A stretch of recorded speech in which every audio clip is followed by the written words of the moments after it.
Hello, how are we? I hope you're all well. Hang on, let me get to here. Oh, we've got a few people here. Hello, everybody. Sorry. Who have we got here now? We have got. Let me pin this. Morning, Sarah P. Hope you're doing well. Um, hope you are in a better mood today, Sarah P. Sarah P was in a bad mood yesterday, people. I may have just made that up, but still, that is fine. I can still make stuff up because I got a mic. So, hope you're in a better mood today, Sarah P. Joking. She wasn't in a bad mood. But Daza, good morning, good afternoon, sir. How are you? Nice to see you, buddy. Morning, Rhonda. Morning, Jugs. Let me put top chat on. Morning, Lady Di. I need to put top chat on. What am I missing? Hump day today, people. Happy days. There we are. It's a hump day, hump day. It is hump day. Afternoon, Gwenyn, or morning to you, Gwenyn. Hope you're doing well, my darling. So I got a few videos to show today because there's a few stuff coming up. So I'm going to go straight into it because I can only stay on for a few hours today. So let's get straight into it. Here, I got to ask permission from Sarah P. And once she tells me I can go start, I can start. So I'll just wait for Sarah's commands because she doesn't like that I start too early. So she's always like, no, wait for my command. So I have to wait a second until she tells me, and then we'll get going with it. Where's that thing? Ready before she tells me go.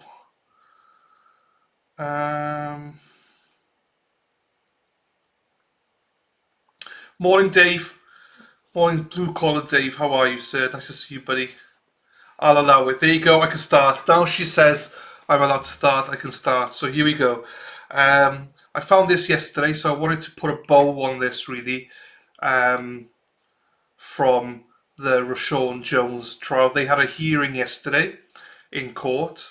The defense prosecutor and judge. So this is Paula Levine and Dan Aruda. Jurors, prosecutors failed to prove Miami football murder case, except for one person who had a gut feeling, obviously. So, a lack of direct evidence and inconsistent testimony from the lead Miami-Dade police detective caused most of the jury to decide prosecutors hadn't proved ex-Miami Hurricanes player Rashawn Jones killed teammate Brian Patter, according to jurors who spoke with ESPN. So basically, what the jurors are doing here is giving the prosecutors the guideline for the next trial, being saying, "Oh, these are things you need to fix for the next trial." Molly Lou, hope you're doing well, my darling. Not seen you for ages. Hope everything's well with you. The trial ended in a mistrial on Monday, with one juror telling ESPN that only one of six jury members wanted to convict Jones. And we all know that she wanted to convict him on, or sorry, they wanted to convict him on their gut feeling that he was guilty. And the other five wanted to acquit. In Florida, a six-person jury must be unanimous. You would think, though, that the state would look at that and go, shit, 5-1, not guilty. Maybe we haven't got the right person, or maybe we don't have enough.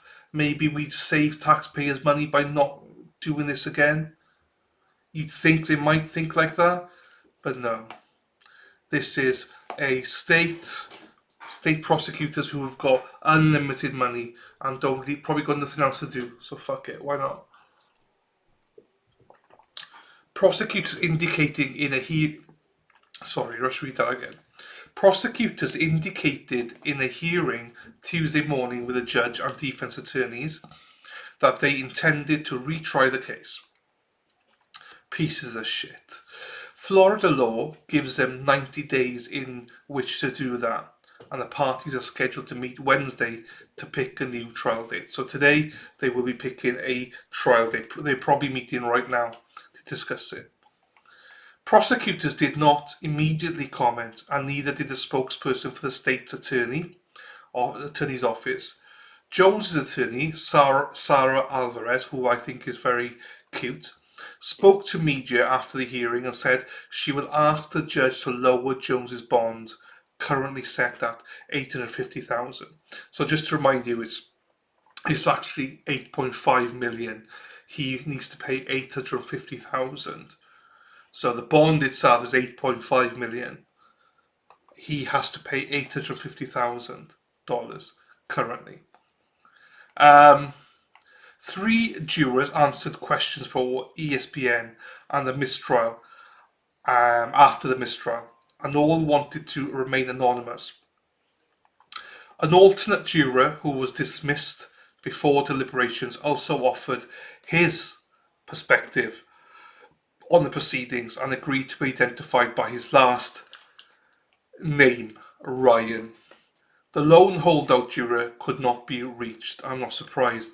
They probably had another gut feeling that you would be phoning. They can't be reached because they have a gut feeling.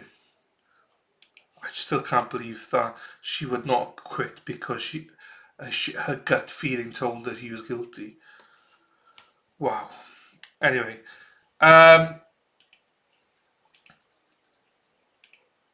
Ryan said, so this is the alternate, he feels bad for the Pater family. Who doesn't feel bad for them? Everyone feels bad for them. They lost a son and brother who seem like lovely people, but said police simply didn't prove their case against Jones. They don't deserve that because I think they were misled by the police, Ryan said. I mean, somebody did it, but they didn't have what it took to prove that it was Rashawn.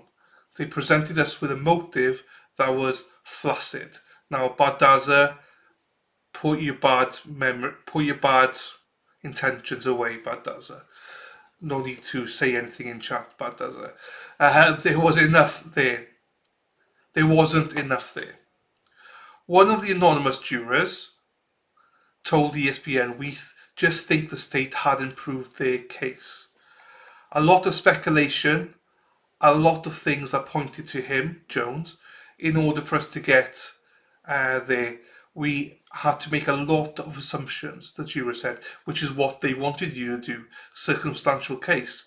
They just wanted you to make up your own theories, basically. We didn't feel like we should be making those assumptions. Thank you. You shouldn't be making those assumptions. Thank you, anonymous juror. There were so many gaps in the evidence that we needed. Jones, who was 40, was charged with second-degree murder in the November 7, 2006 killing of Pater, who was shot once in the head in his apartment parking lot. However, Jones was not... Hello, Yaya Trucker. Nice to see you. Jones was not charged in the case until 2021, and nearly all the evidence against him was circumstantial amid a flurry of police missteps that came to light over the years, in large part through ESPN's reporting. Just remember that all this was hidden until ESPN asked. They put in a FOIA request for all the information. Before then, the police hid it all. Jones had maintained his innocence throughout and declined plea offers just before trial. He was offered 15 years plea offer, which obviously he spent nearly 5 years in prison already, in jail already, so he would probably have another 8 years or so to go. But he turned it down because he's like, I'm innocent, so let's take it to trial, baby. The juror who spoke to ESPN by phone said the 6 jurors were unanimous on one point. We all did feel the Miami-Dade Police Department did a horrible job with this case. The jury also struggled with the testimony given by lead detective Juan Segovia, who took over the investigation in 2020. We just did not believe him at all, the juror said. So that is very helpful for the prosecution next time, so they will prep him a lot better. Another juror wrote that Segovia seemed too passionate and eager to convict. Again, that's something the state will enforce in him next time as well, instead of just answering questions. And the juror also said it was confusing why the former detective on the case wasn't able to make an arrest for 15 years. Again, that's something the state will address next time. And by addressing, I mean they will be spoon feeding these people with, you need to say this, you need to say that next time to convict. Because if they change their tactics, which they will next time, they could obviously convict him, which is bullshit, in my opinion. All three jurors agreed that there were problems with the testimony from the state's one eyewitness, Paul Connor, a former University of Miami writing instructor who said he saw someone leaving the apartment complex parking lot shortly after the shooting. 7 months later, he would pick Jones's photo out of a lineup when asked to identify the man. We don't believe he lied about what he heard or what he saw, or that he thought he saw this person, one juror said. But when Connor said he looked at the roster of football players to see who might be in his classes, and that he attended games and ate in the cafeteria, it made it possible that Connor had seen Jones on campus and recognised him from there, one juror said. So the defence hammered that home in closings as well, and it must have resonated. One of the jurors who spoke to ESPN added that testimony from the state cell phone expert really swayed the jurors towards an acquittal, because records showed how close the cell towers were in the area where Jones and Patter both lived, making it impossible to put Jones at the scene. Why the fuck are we retrying and state? Why are the state retrying this if they can't even place him in the area? This is making me mad. It's making my blood boil again. We're just shoehorning it in, going, let's just get a conviction. Let's just convict him.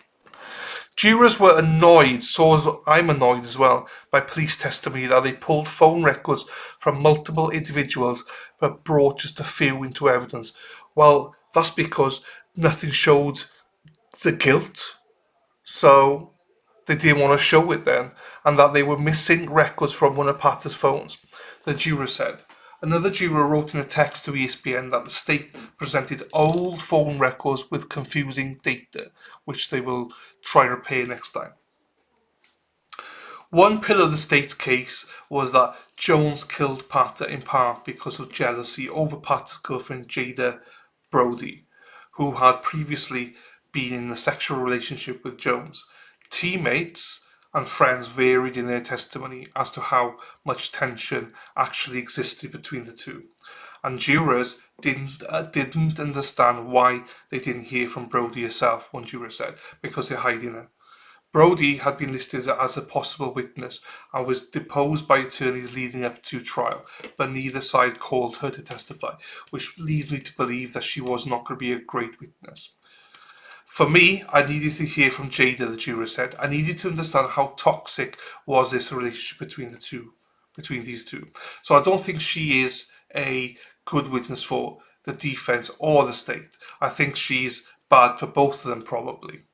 So, and I thought, well, maybe she's also not available, he said. On the other hand, jurors heard from multiple players brought to testify that Jones did not attend the mandatory team meeting at the athletic facility the night of the murder. We know he didn't attend the meeting. We didn't need 10 football players for that to be understood, the juror said. This goes back to Lally, when in the Karen Reed trial, he brought in about 20 witnesses to say that it was snowing that night. You know, it's the same for these jurors, is we don't need 10 people to tell us that he wasn't at the meeting. The juror said, also noting that Jones himself said that he wasn't at the meeting in a post-arrest interview with Segovia that prosecutors played for jurors during the trial. Exactly, he said he wasn't there. And also, but the state thought, well, we'll emphasise he wasn't there because he had something to hide, where they were like, we don't give a shit because the testimony's watered down, basically. Bringing all those teammates in to testify also diluted the state's efforts to prove that Jones was known to have a gun, the juror said. The juror noted that only 2 of the teammates, whom jurors took note, later became police officers and were friends of the Pater family, testified that Jones had a .38 caliber gun, the type of firearms experts said was most likely used in the shooting. No weapons were ever recovered. So again, it'd probably only be those two that'll be called next time. Surely you can find more players if this was a common knowledge, the juror said. Good point. Even though Pater was dating Brody and had 2 years earlier been in a physical fight with Jones, and even though Jones had been suspended from the Miami team for a failed drugs test, that doesn't mean he wants to kill someone, one juror wrote to ESPN. Thank you, juror, for using your common sense. This is what the defense was saying, so thank you.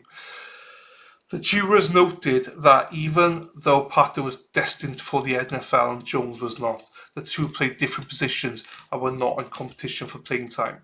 One of the jurors said the state's efforts to have Sikoa retired altogether failed, and another agreed.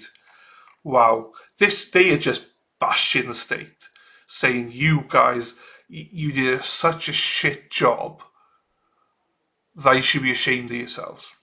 We just felt there was a lot of inconsistencies that came out of his testimony.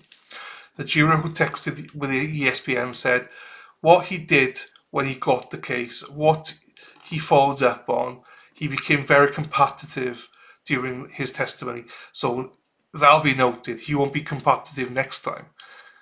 It's just a feeling that he just did not come off as very credible to us, which again the state will obviously change for next time, and he will read that and he will obviously change that next time as well. While the judge allowed defense attorneys to get limited testimony and evidence into trial regarding the other leads police had, one juror said they had reasons to question the work. So basically the judge didn't allow the defense to say much at all. So there's so much more that if the jury heard, then there should have been a unanimous acquittal. There was a lot to follow up, and they didn't do stuff they didn't look into, the juror said. So that means the state are going to try and keep everything out next time. When you look at this, that's the end of it. When you look at this, right, and you think to yourself, hang on, the state are going to have to change everything next time. They're going to have to tell all their witnesses, don't be combative, be more to the point, be more believable. We need to go more into this evidence. We might need to bring the ex-girlfriend in. You need to tell us how combative they were together, how much they hated each other. There's a lot of things here that they will have to completely change next time, and they probably will. And I hate that, because you brought the trial here on what you had. The jury just told you you did such an awful job of this, but you still want to bring it back because you just believe he's guilty. So tough shit. We don't care. We're going to bring him back anyway. Whatever happens, we're going to find him. We're going to put him in prison. That's what makes me mad. That's what I don't like. If you were true to yourselves and actually you took an oath, if you stand by that oath, then you should look at the comments from the jury and be like, actually, yeah, we still believe that he did it. However, we can't, with any kind of good conscience, actually proceed again and prosecute again, because we would be shoehorning evidence next time. We would be trying to disregard even more evidence next time. Now, on the flip side of this is all good news for the defense. They got even more to work on next time. So even if the detective on the stand isn't as combative, they can use his testimony and be like, oh, actually, you didn't say that in the first trial, did you? You said this. But I can only imagine that the prosecution would object and the judge would agree with them, because this judge agreed with the state on pretty much everything, which is very, very annoying. Very annoying. Anyway, that was a bow. Once we hear when the next trial is, I'll let you know. But this has been a very infuriating trial. So, I'm back. It wasn't me. I took myself off. Right, let's get into this now. I know a lot of you messaged me yesterday and be like, Aaron Spencer, he's the mayoral, the mayor thing is. I know. I appreciate every one of you. I do. Thank you so much for it. And here we go. So this was an interview that he did yesterday in the lead up to the sheriff race. I'll put this here for you all.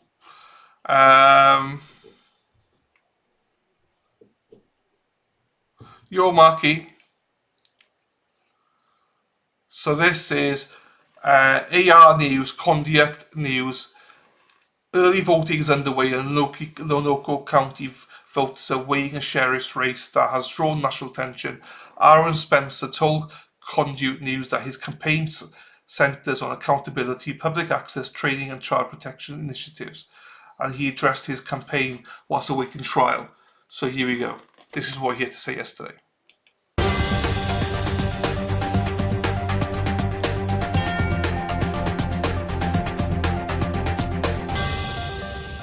The Lonoke County Sheriff's race has drawn national attention as candidate Aaron Spencer campaigns while awaiting trial on a second-degree murder charge that's tied to the 2024 shooting of a man he says he found with his missing daughter. Aaron Spencer joins us today on Conduit to talk about his campaign and while he's focused on accountability, child protection, and restoring trust there in Lonoke County. Aaron, thank you so much for joining us on Conduit. I know that right now, with just a few days left in your campaign, there's a lot going on. But I know that our viewers would love to hear from you. So first, just tell us a little bit about yourself and how long you've lived there in Lonoke County and your family and that sort of thing. Well, thank you so much for having me. Yeah, I moved to Arkansas in 2012 after I got out of the military. I did 4 years with 87. I should say as well, I'm sorry, because obviously I understand a lot of you know who this is, but some of you might not. This is Aaron Spencer. He's standing trial in Arkansas at some point this year. I'm not sure if there's a date yet for trial. He was arrested and charged for killing a man. That man kidnapped his young daughter and he chased after the man, basically got his daughter and shot him. So, yeah, and that man was trying to do not nice things to his daughter. So, that's who he is. Most of you probably know that anyway. 2nd Airborne down in Fort Bragg, and after that, got out, became a judicial marshal for the state of Connecticut. And the wife and I decided that we were going to raise our children in Arkansas because that's where she's from. And so we moved down here in 2012 to Ward, and I got into construction and then transferred over to doing management at Central Laundry Equipment right here out of our own county. I was there for about 6 years where I did their parts and service department, helped revamp the parts department with inventory, helped implement a new computer system for inventory. Hello, Terry. How are you doing, my darling? Nice to see you. Not seen you for ages. Hope you're doing well, my darling. He is running for sheriff, Lou. And yes, he is. I think he's running for sheriff, and I think the election is in November or something like that. So he's running to see if he could be the candidate for it. And yes, he's standing trial as well for murder. So yeah. But if you remember Mickey Steins, he was a sheriff and he was arrested for murder and he had to resign. They couldn't just sack him as sheriff. He had to actually resign from that position so he could still be the sheriff and stand trial. Tracking as well as service records and our service technicians.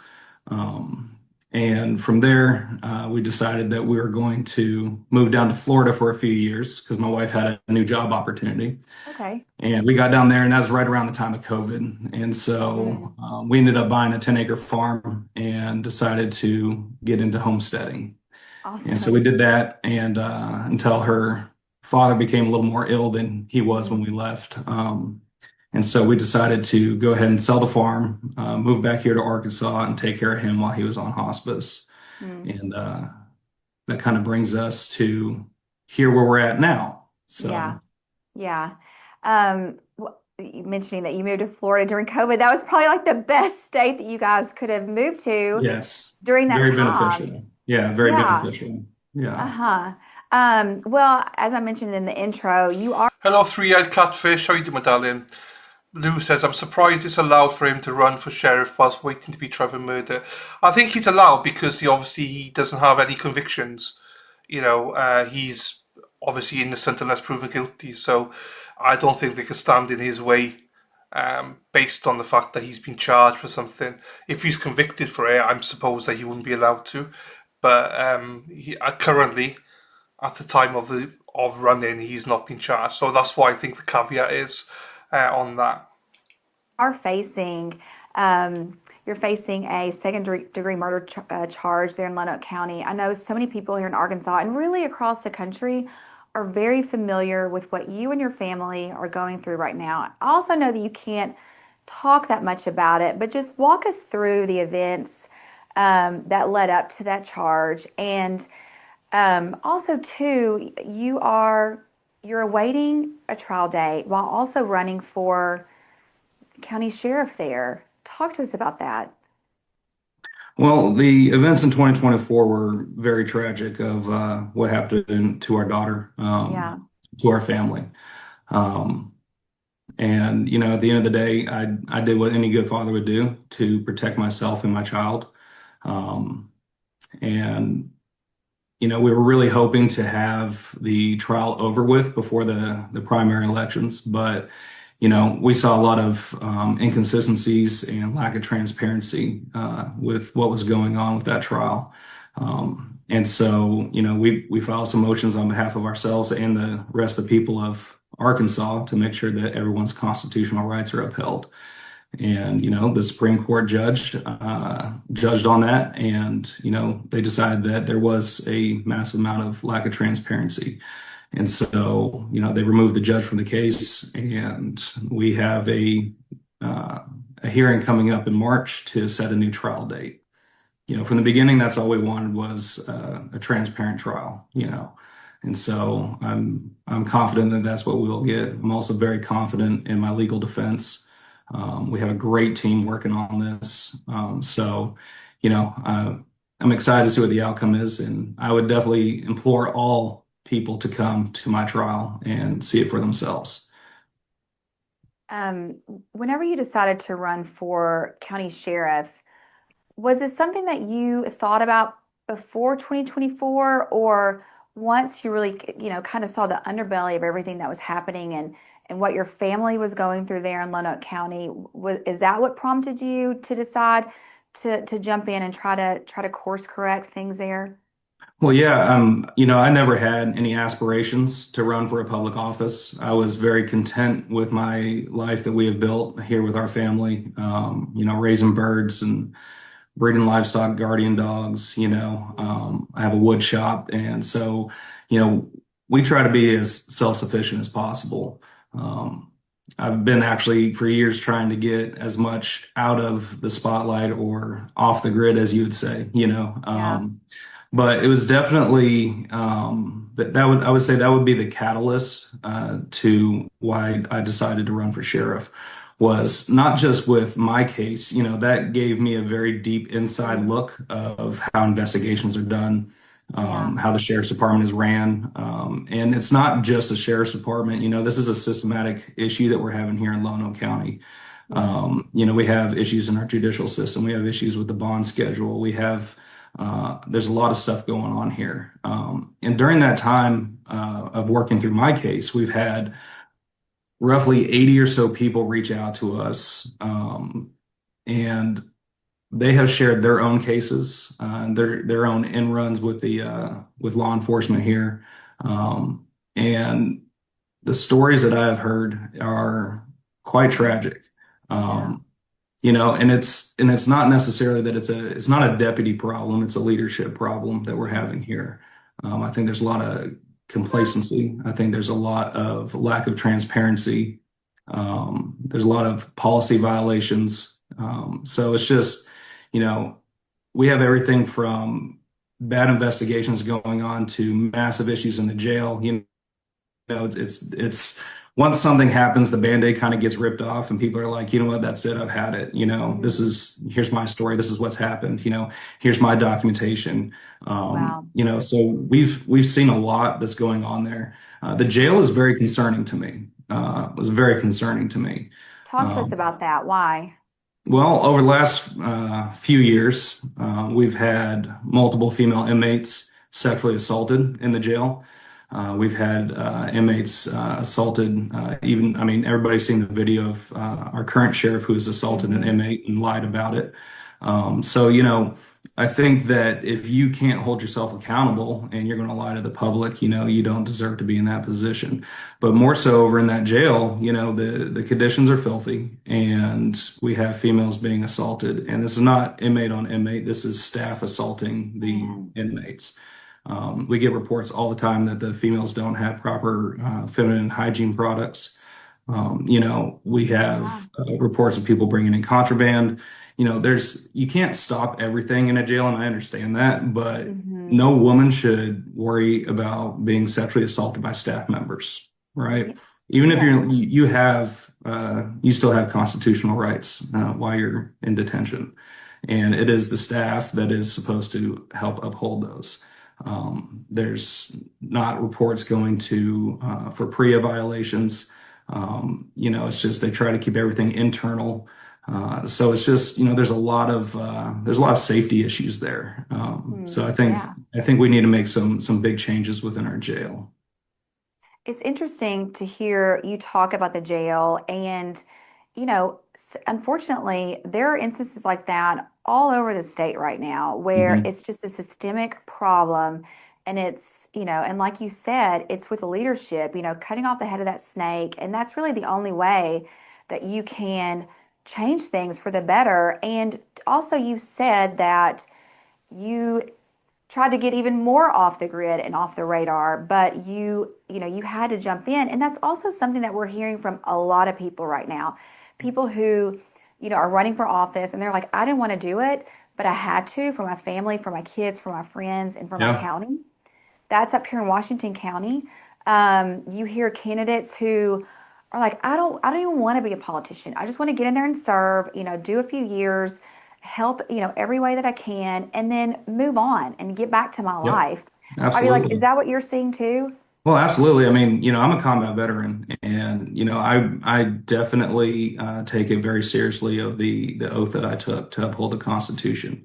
And that was against all enemies, foreign and domestic. And right now, we're having a domestic issue within our county that needs to be addressed. I can't sit idly by. I have too much integrity for that.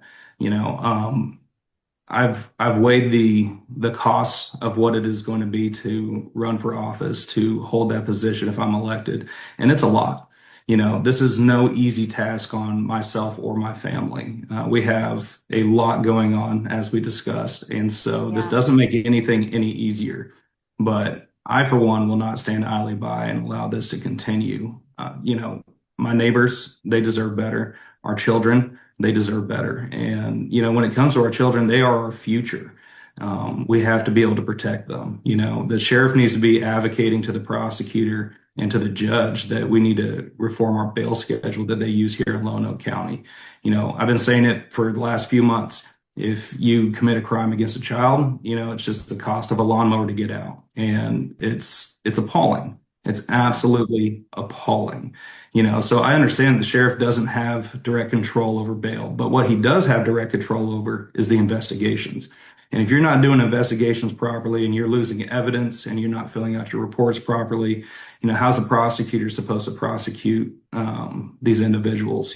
So we kind of have a failure all the way around, and it would appear that it's a lot of seems like a high school clique around here. It's like Hmm. the good old boy system.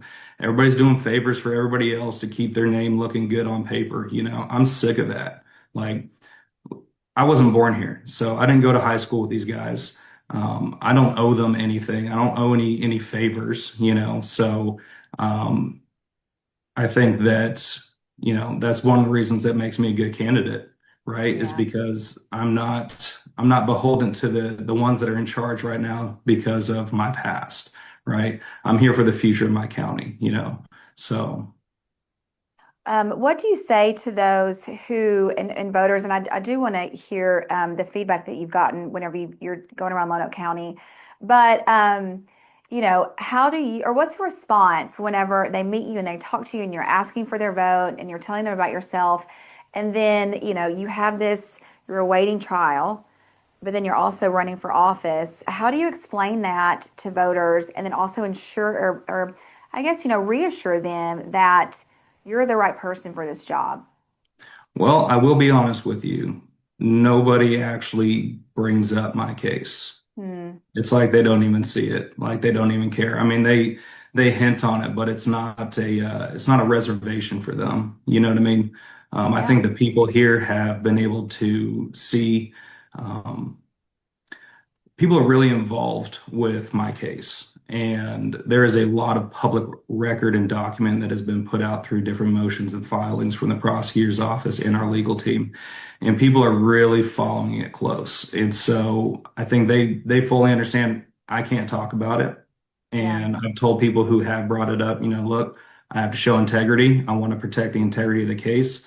This is obviously we're in a campaign for running for office right now, but I'm not even going to talk about the case because we need to show good integrity with that. But it Yeah. definitely doesn't bother people. I haven't had anybody come up to me and talk to me that and tell me that it's a reservation for them at all. Good. What would be your top priorities should you get in office? I mean, we talked about a lot. There's a lot of systemic issues there, but in those first, 90 days, let's say, what would you really want to focus on? Well, probably in the first 90 days, we can start with unlocking the front door of the sheriff's department. That's been locked for quite a few years. It Um, has? Yeah, you got to go up to the front door. You got to ring a buzzer. They talk through you through a mic, and then somebody from the one of the clerks or something like that, they'll come out and give you what you need, whether it's documentation or What's the whatever. purpose? What's the reason? I don't think that's standard. So what's the reason for that? Honestly, I don't know. I heard that it started sometime around 2021. It just seems like it's a barrier between the Hmm. public and the sheriff's department, which again shows a lack of transparency. Just like the social media comments, if you have a social media account for the sheriff's department that's being paid for to be ran by the taxpayers, why not turn the comments back on? There's no reason that we need to hinder people's free speech just because we don't like the comments. I think we are all adults and we can engage how we see fit. And obviously, we would, if there was some type of threats made on there, right, as law Hmm. enforcement, we investigate those. But Hmm. we can't just turn off the comments to the public on a public platform that they are paying for because we don't like what they have to say. So I say unlock the front doors, turn the comments back on, and then let's go ahead and start doing a deep dive into the budget. I've looked at the general version of the budget. Seems okay when you skim across it. Not any major red flags, but there's definitely places where we can save money. There's definitely places where we could utilize more of the money that's there. Right now the sheriff is stating that he is fiscally responsible with our tax dollars. Well, we had a point, I think it was yeah, 0.5% increase a few years back, which doubled the sheriff's department budget. Went from somewhere around 4.6 million to it's almost 9 million this year. I look at some line items and I see that what's requested one year is only being used about 60 to 75% of that line item. And then the next year coming up, they're requesting more money. And so it's That's just, created, yeah. And so it's created, roughly about $1 million each year for the last 3 years. So there's about a $3 million surplus there. And I'm not sure how that's exactly fiscally responsible. I understand that if you find a vendor along the way through that budget year that you can get a discount at or something like that for the same product, great, you're saving money. But if you're only, using 75% of a line item and then requesting more money for that same line item the next year, you're just hoarding taxpayer dollars at that point, right? You're Yeah. increasing taxes, and that doesn't seem fiscally responsible to me. The other side of it is if you have a $3 million carryover or a surplus right now, why aren't we hiring more deputies? Why aren't we doing more training? Why aren't we setting the bar higher so that our deputies can be successful and move up through the ranks? Um, there's a lot I think that could be done on the financial side of where we can move some stuff around Hmm. that will benefit the jail, will benefit the deputies, and then that's going to ultimately benefit the citizens, right? Because we want to have top tier deputies working there. We want to Yeah. create a good environment that's not toxic, And so I think that if we were maybe a more attractive sheriff's department, we'd have more high caliber individuals that would want to come work for us. I think we should also look at the pay, right? The pay is, in my opinion, it's a little low for oncoming deputies, And I Yeah. understand when you hire a deputy, I'd say out here it's probably roughly, about 160,000 to bring a new deputy on each time because you got to have equipment, Yeah. payroll, a vehicle, those are all costs in the upfront. But we have money sitting there that we can bring some deputies on. Um, and I think that we should be utilizing that money. I Yeah. don't really agree with the whole use it or lose it type of situation in I was here. just thinking that. And Yeah. here it doesn't That's seem like they rampant a do lot of lose it. places. So, Yeah. I think there's some more appropriate ways that money could be spent for personnel. Yeah. But training, that's going to be a big thing. I've heard that the state minimum's 24 hours a year, right? And uh, our current sheriff says that they are doing 40 hours a year. So, they double the state minimum. My question would be, what are you doing the other 51 weeks of the year, Right. right? If we're only doing Yeah. 30 minutes of training a week, that sounds like a roll call meeting to me. Yeah. Um, and I've seen within my own case and many other cases, the I would say the lack of training when it comes to doing, especially investigations, Hmm. because those are the most important part there. I love the patrol side of it. Those are our first responder, frontline Hmm. guys. We have to protect them. We have to give them, the best equipment that we can afford and the best training that we can afford. But when it comes to the investigations, it's lacking. Everything from how they're done to accountability.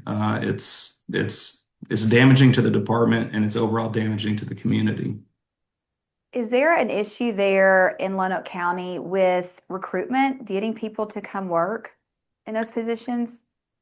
From what I hear through the community and through officers that have left the department, that it's a very toxic environment at the leadership level. People Hmm. don't want to work there. Oh my gosh, if the females are have to worry about their safety going to work, I would say that's a toxic environment. No, absolutely. And it's not just Yeah. the inmates. I've spoken to quite a few females deputies who have left there as well. Hmm. It's a quid pro quo type of situation there Yeah. for advancement and everything else. So, it's got to stop. Yeah. Maybe create the environment where people want to come. Absolutely. Correct me if I'm wrong, and I could be way off on this. There has been a statewide campaign for the proposed prison in Franklin County, and a number of sheriffs and law enforcement officers have done, promotional videos for the governor about her proposed prison. Was the Lonoke County Sheriff involved in that? I have like be careful how I answer that. I'm not 100% sure. I know that he holds the role as the president of the Sheriff's Association. So I would think that he has been involved in those meetings. I've seen pictures online with him and the governor. Um, I don't know if he is in full support of it or not. I'm not going to speak on his behalf. Sure. I mean, I think that, What are your thoughts on all of that? you know, kind of goes back to that whole budget thing. How are we spending the money, right? And are we Yeah. choosing the best sites for these things, right? I think that there's not a overcrowding issue in the Lono County Jail right now. And if that becomes something after this interview, it's because they're trying to fill it to make it look that way. Hmm. You know, we're picking up a lot of, excuse me, we're picking up a lot of individuals for, you know, little nickel and dime bag things of dope, right? But we're Okay. not picking up the drug dealers. We're not Okay. picking up the drug traffickers, right? We have our jail has primarily drug addicts that get picked up versus the ones that are dealing them or violent offenders. And so, you know, I'm not sure why we're filling our jail with just those individuals because I know that Mhm. they're not the only criminals in our county. Yeah. Um, I wouldn't say that we have a overpopulated jail though. Okay. So when it comes to the needs of that, I would say that probably the money would be better spent revamping and doing additions to our county jails to Yeah. facilitate the needs versus doing another max prison. Hmm. Because if I remember correctly, and I could be wrong, correct me if I'm wrong, the big push behind it was that we need a bigger jail so that we can basically hold people on drug offenses. Yeah. Yeah. I Um, don't know exactly all of the offenses. That's one of them, but just that they don't have the space right. that, county jails, everything else is maxed out. And, that was, and then of course they had that Protect Arkansas Act of 2023. And so that's what's, catapulted it along. Um, but yeah, I mean, one of the main things that you hear is sheriffs who have done the campaign for the governors, well, we're overcrowded. We don't have, any place to Mhm. put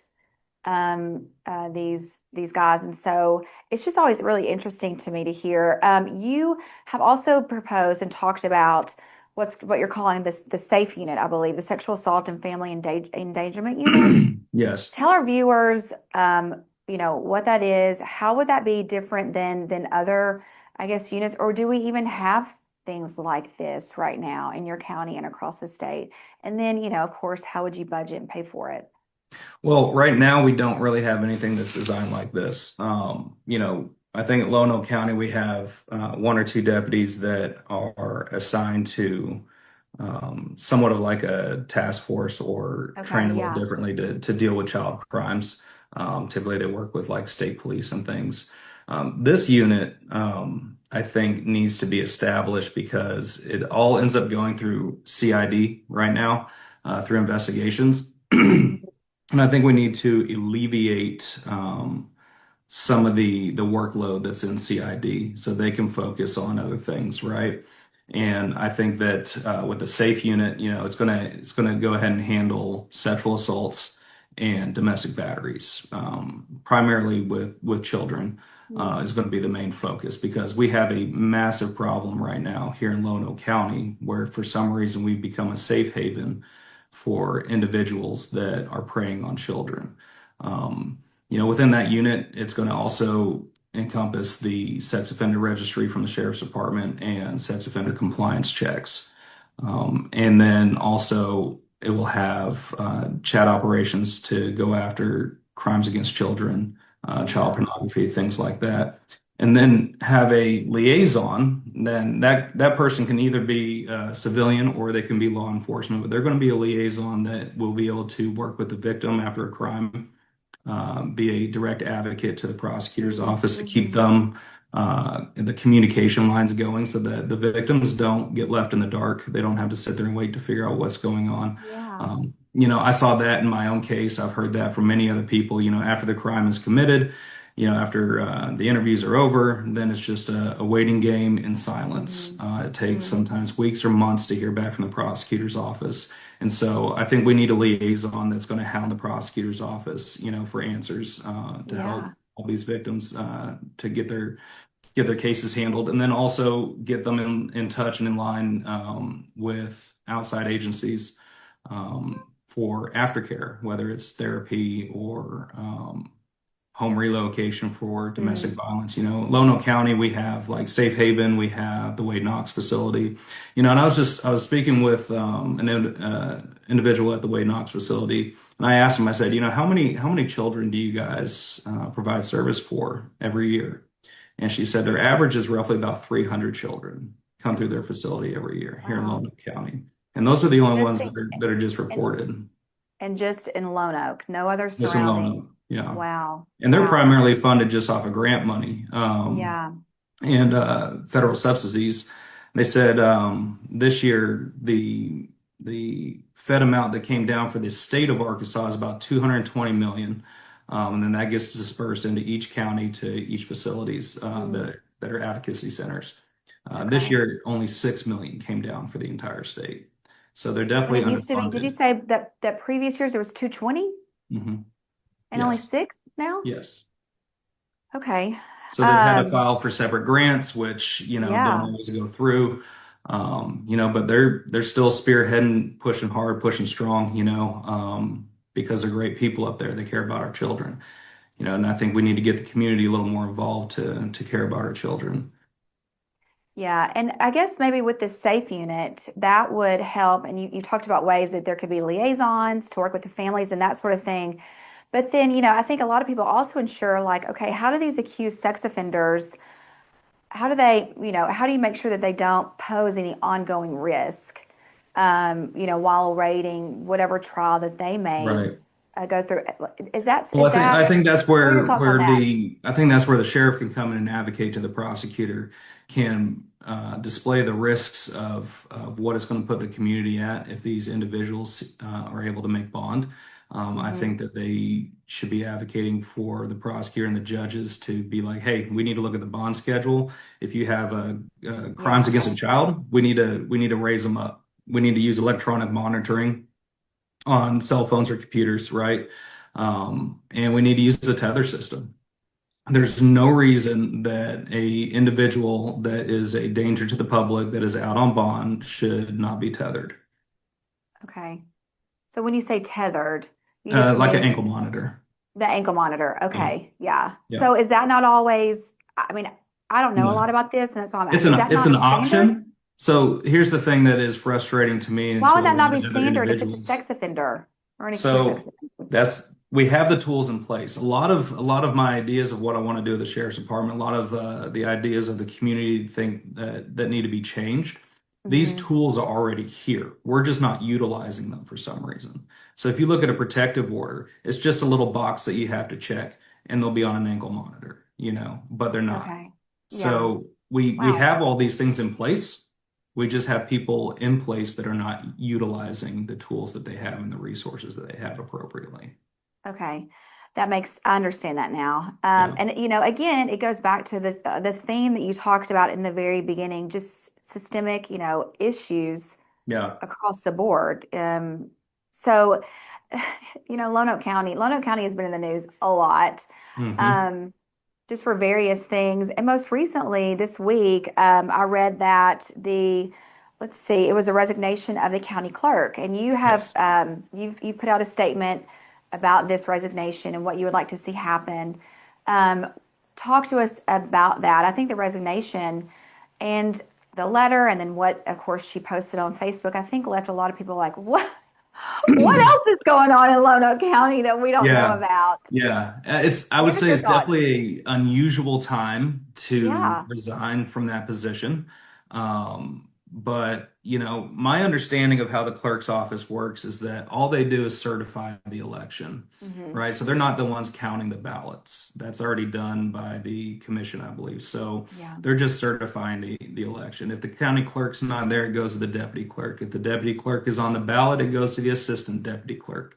That's my understanding. Now, I could be wrong, but that's my understanding of it. Yeah. Um, I think that with our deputy clerk that is on the ballot this year, it should be certified by her assistant or something along those lines, as the rules state. But, Hmm. all we want is transparency, right? I think that we have enough that goes on in Lone Oak that's behind closed doors. I think the only reason that people are thinking that there's something nefarious going on with the election at this point because of her resignation was just how her letter was written. Yeah, I think so Um, too. I personally don't believe that there's anything nefarious going on. I think Okay. that it was bad timing. Most everybody around here knows that the clerk hasn't been in the office in quite a few months. So the deputy clerk has already been doing her job for Okay. quite some time within the scope that she's allowed to do her job as the deputy clerk. So, I don't. I don't see any nefariousness in it. But at the same time, just like with the sheriff's department, if you are working on a case and that becomes somebody, either the perpetrator or the victim is one of your friends or a family member or something like that, you're going to be pulled right off the case for transparency. So Yeah. there's no involvement. If it's a high profile case or some type of political case, then I'll bring the state police in to investigate it so fast that nobody could think anything other than transparency. Because Yeah. we have nothing to hide here, right? So I think that's kind of the motivation behind my statement was just let's just be transparent. Everybody's Yeah. freaking out about it. Everybody just needs to calm down. Why don't we just bring in the commission and have them do it, And that, Um, yeah, and I think a lot of people would agree with that as well. Just keep things above board, yeah. to make sure that everything's, everything is being held, Because even accountable, if you're not breaking the transparency. rules, even if you're not breaking the rules, but you're not being transparent about it, Yeah, everybody's going to think you're breaking the rules. a You know hundred what I mean? percent. So it's just Yeah, much easier to put all your cards out on the table and be like, hey guys, this is what it is. yeah, absolutely. As I mentioned earlier, election day. So early voting has been going on for a number of days. I was looking at Lonoke County, and the early voting numbers there are very interesting. And to me, Very. it shows they're much higher than they've ever been. And you also have Yes. first-time primary voters as Yes. well in that county. So, I have my assumptions on what that may mean, but whenever you look at those numbers, what do you think? I think it's great that people are getting out for change. Hmm. I think it's great that people are getting out to do their civic duty. I would say it's definitely for change because you typically don't see those numbers in early voting, especially here. I think right now it's roughly double the amount from 2022. Yeah. I think in some of the areas, over 50% of those votes are all new voters. And so, like even myself, I gotta bring my son for the first time to vote this year. It Awesome. was it was a great privilege. Yeah. So the numbers are looking really good. They're looking really high for our county, and I think that that is a direct reflection of what the people want. I think that people are ready for change. I think Yeah. that people are ready for new leadership, and I'm not going to say that it's because of me or my campaign or anything like that, but I think overall people have woken up this year and they realize what was actually going on in their county. It's easy to keep your head in the sand and go about your daily life because it doesn't affect you directly. But once it starts affecting you directly, or somebody starts to expose what's really happening, uh, people notice that, and they're definitely ready to make a difference this year. For those in Lonoke that haven't gotten out to vote, Lonoke County, they haven't gotten out to vote, what would you want people to know from now until March 3rd about your campaign? Well, I'm running on transparency and accountability, and I'm hoping to bring a lot of accountability to Lono County. Our children deserve it, our neighbors deserve it, our families deserve it, our future deserves it. And it's time that we start protecting our children. So get out and Um, vote. yes, absolutely. And a website or a way to contact you from now until then? Yeah, I have a Facebook page, Aaron Spencer for Lono County Sheriff, and then I also have a website, which is spencerforsheriff.com. Aaron, I'm really thankful that you took the time out to talk to Conduit today. Wonderful insight, incredible fresh perspective, when looking at things, especially there on the county level. And I think you're right. I think a lot of people are just so ready for a change. Is there Yes. anything else that you would like to mention before we let you go? Nope. I think I'm good. All right. Well, good luck with your race. And of course, we'll be watching March 18th when they set the trial date for that case. And so we wish you all the Awesome. best. Thank you for the opportunity. You have a wonderful day. You too. Okay, interesting. March 18th is the when they do the trial date. Okay. Hang on, let me get this down then. Lovely, thank you, Lovely. I haven't forgotten about you, Lovely. Hang on. So yeah, so March 18th. Note that. Thank you to Lovely. Uh, Thank you so much, Lovely, for the 2 coffees. With a lovely message again. Says all the light, smiles, and joy you bring into this world is priceless, needed, and delightful. March 4th. Well, thank you for marching us forth. Lovely. And thank you once again for the 2 coffees. I appreciate you, my darling. And thank you for the messages of joy that you send us. Thank you very much to you, my darling. So, right. So, March 18th, we find out when the trial is. I think, obviously, if you know, everyone will be streaming it. I think pretty much the whole internet will be streaming that trial, so there'll be plenty of options for people to watch it wherever they want to watch it. Right, there you go, lovely. You're in chat now. Thank you, my darling. Right, another case that's coming up, obviously, and coming up very quickly. I believe in August it starts. Is the Jared Bredigan stuff. I know this is old news, but I thought I'd share it because some of you, obviously not everybody watches everything, so this is Henry, let me open this fucking thing. So, one moment, I'm going to make sure. This is the guy who said, or allegedly said, that he killed Jared Bredigan. And then he says now that he didn't kill him, so let's put this up. So he was back in court. Actually, when was he in court? Oh, it doesn't matter. Okay. Pause it. Let me just boost it up for all of you. Hang on. Let me boost it up. So this is Henry Tennant is appearing in court for the first time since filing a motion to withdraw his guilty plea. This was 17th of February. Let me boost it. So 17th of February, he did this. He put a motion in to withdraw his guilty plea. Right, here we go. Do you want Mr. Tindall to be seated?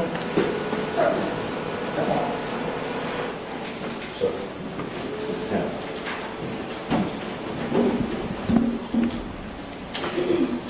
Look, he's a big boy, isn't he?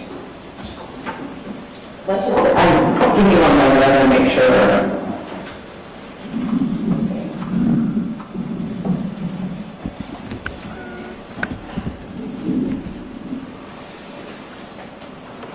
Did you take care of that housekeeping matter? Yes, ma'am. Okay.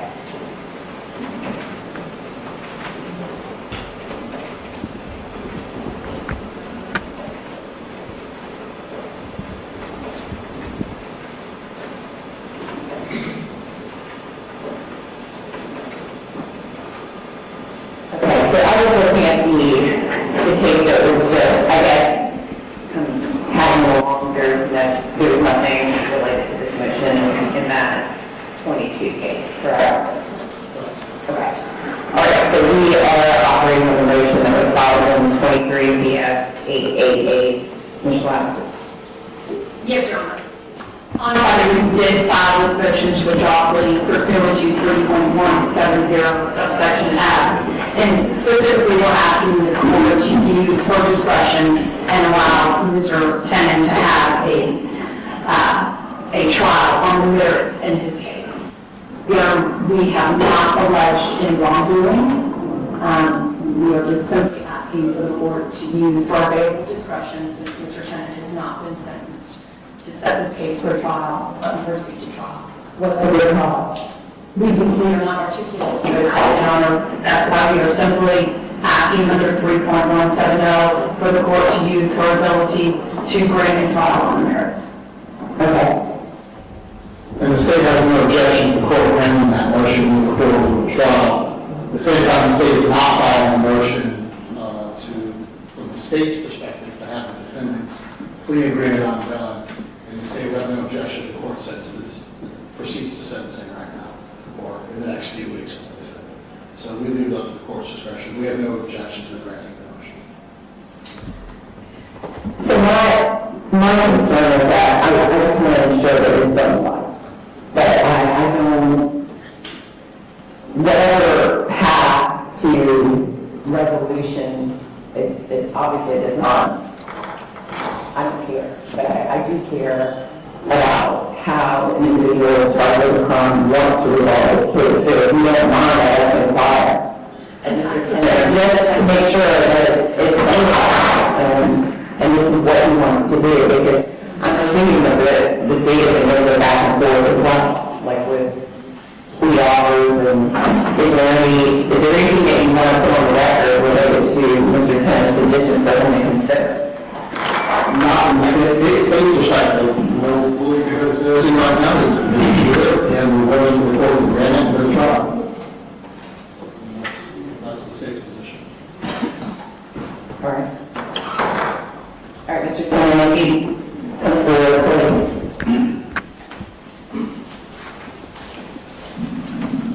Mr. Tennant, you raise your right hand to investigate. Sir, you solemnly swear from the testimony you give will be the truth, the whole truth, and nothing but the truth, so help you God. I do. All right, good morning, Mr. Tennant. So, reason, do you understand what I said to your lawyer?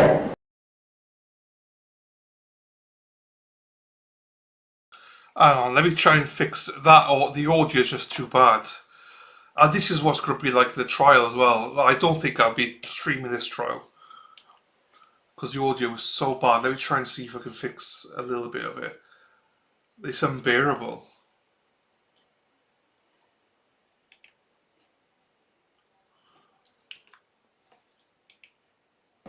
What? Did you understand what I said to your lawyer?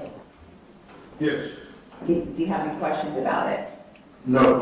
All right, so the reason why you're before me is because there was an information filed in your case. It was way back in February 1st, 2023. Are you with me? Yes. And then after that, there was a plea entered that there was an agreement that was reached by you in the state of Florida in this case, correct? Yes. All right. And then your case, ever since I met you, has been kind of tracking along. And then on Friday, there was a motion filed indicating that you no longer want to enter a plea of guilty. Correct. All right. So my purpose in talking to you is just to determine whether you had enough time with Ms. Schlax to discuss this matter with her. Yes, we got enough time. Is this what you want to do? Yes, it is. Okay. And so if I do grant it, she's asking me to use my discretion, which means the state of Florida is willing to, I guess, keep whatever plea agreement you have entered in with them. That is what is it, 15 years to what? 15 years to what? Okay. Or Ms. Black's motion says that you want to try. I didn't quite understand all of that. Here it was.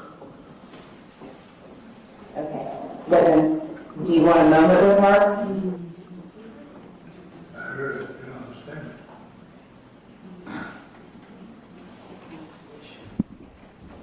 With the microphone away, Ms. Black. Okay.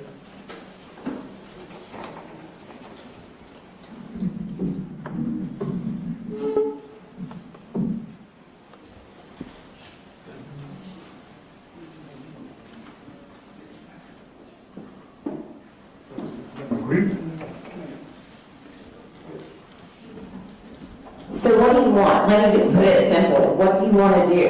Do you want to maintain your plea or do you want to try? No, we're trying. You got it. It's granted. Thank you. Yes, sir. The motion will withdraw. His plea is granted. Thank you, Your Honor. You're welcome. We will proceed with discovery if we could have a past date of approximately 3 weeks, Your Honor.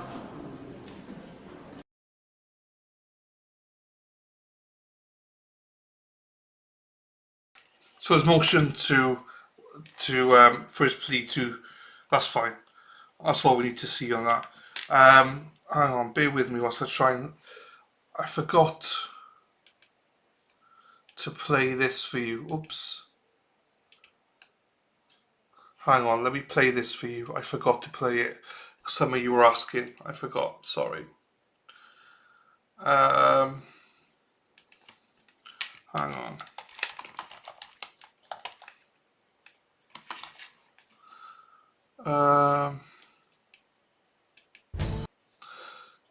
Here you go.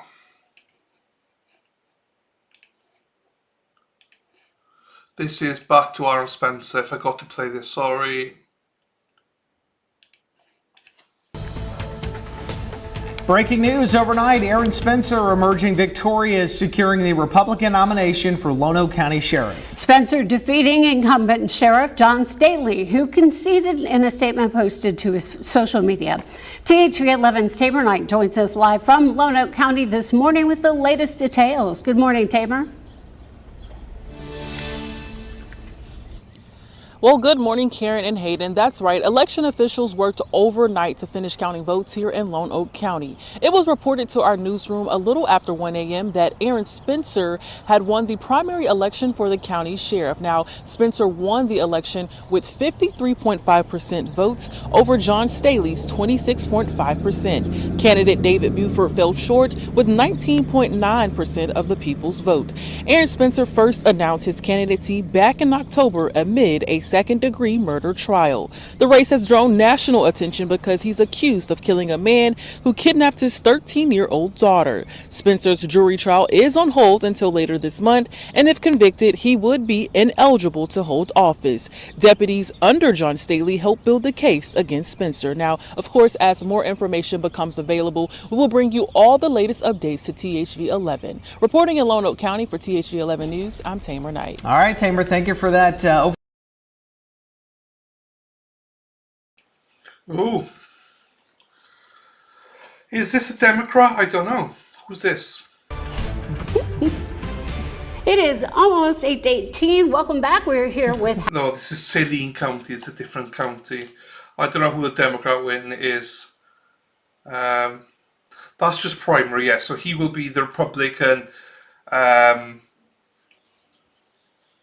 whatever you call it. So he'll be up against the Democrat, but I don't know who the Democrat will be. Right. I believe that the election will be in November, but as was said there, obviously his trial date has been set on March 18th. So that's 5, 6, 7. Oh, 2 weeks today. So 2 weeks today, he'll know when his trial is. If he is convicted in his trial, he would not be allowed to stand as sheriff. But he's obviously running on the proviso that he will be acquitted. So with Henry one, basically he obviously pleaded guilty before, and he wanted to pull his guilty plea back, and the judge allowed him to pull his guilty back. If he's incarcerated, Dave, then he won't be able to be sheriff. So there's that. That was Henry Tababon, or whatever you call it. So, right, watch this then, because that's the reason I cut that off early, is because Law and Crime did a bit on this as well. So we might as well just watch this with Kathy Russon. So, hang on, bear with me whilst I do this. Mr. Sam, before Your Honor,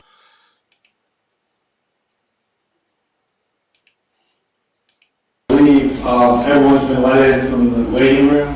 That's Henry Tenen. He had admitted to carrying out a hit, murdering Microsoft executive Jared Bridegan. Prosecutors say it happened at the request of Bridegan's ex-wife and her new husband, but now Tenen has withdrawn his guilty plea as text messages that prosecutors claim discuss a years-long murder plot come to light. I go over the latest developments in the murder of Jared Bridegan. I'm Anjanette Levy, and this is Crime Fix.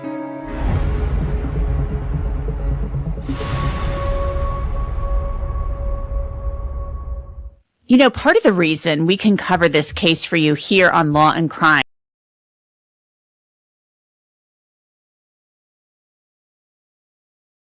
It's been just over 4 years since Jared Bridegan was shot to death in Jacksonville Beach, Florida.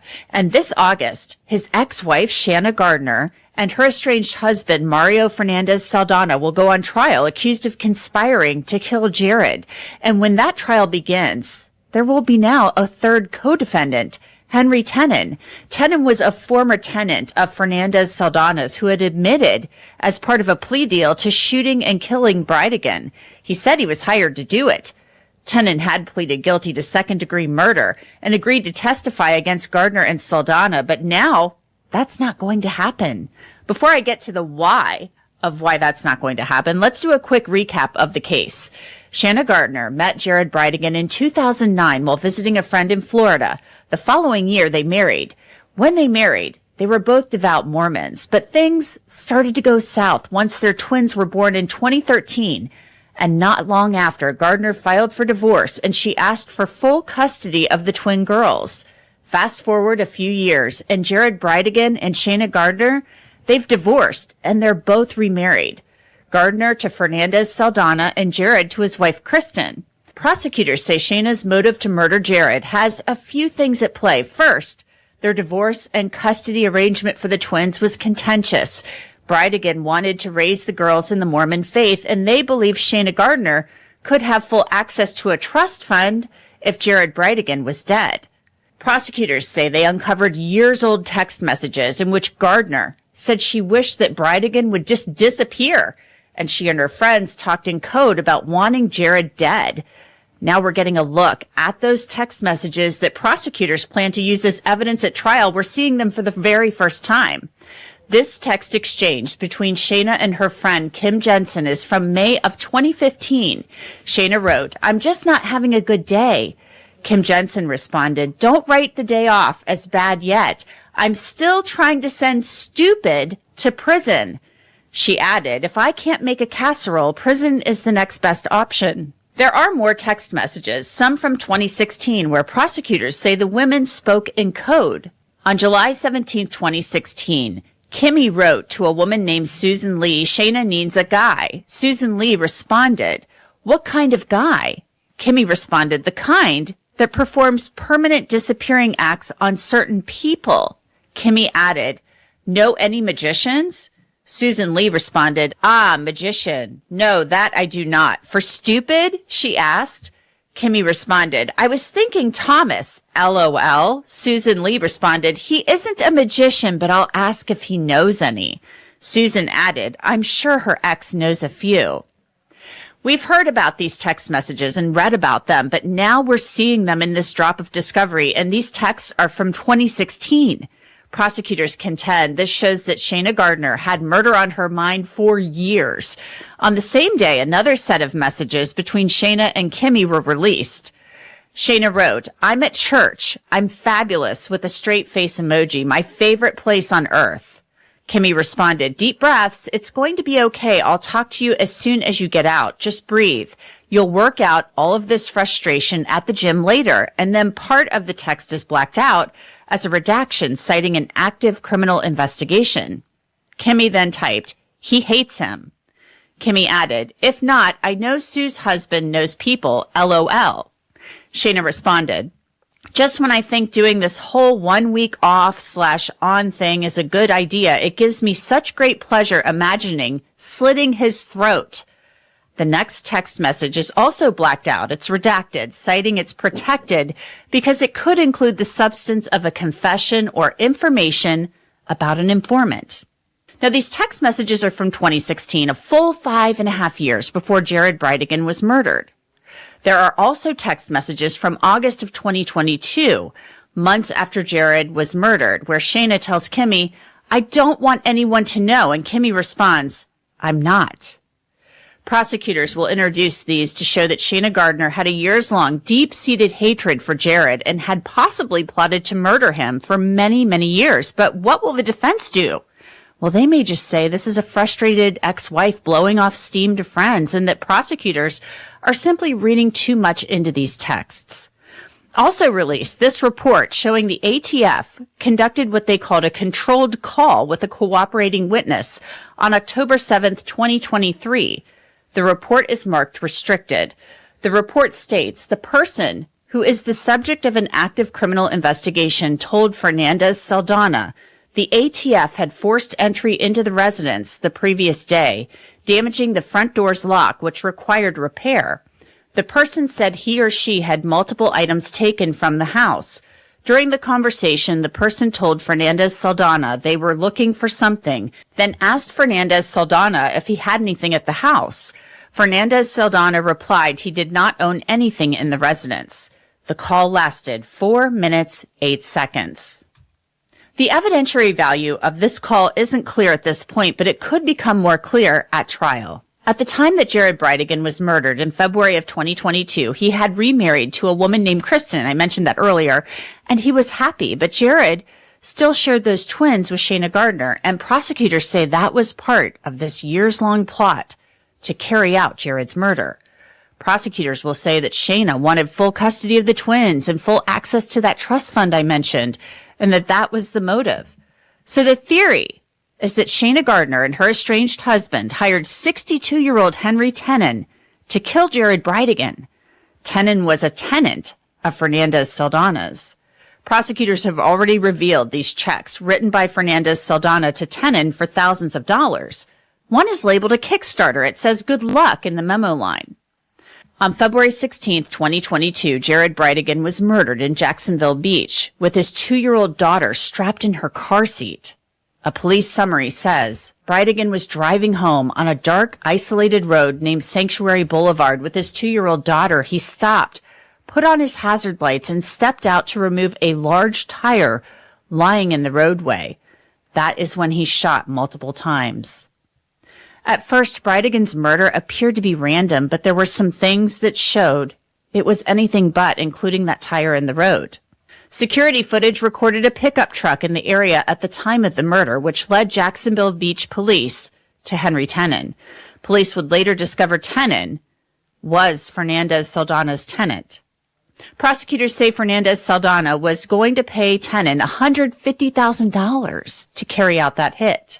18 months after the murder, a grand jury indicted both Gardner and Fernandez Saldana for their roles in this plot. 3026, they're making contact at the front door right now. On August 17, 2023, officers took Shayna Gardner into custody in Washington State. It takes several minutes, but Gardner finally emerges from the home. Okay. It's going to be the white vehicle back there.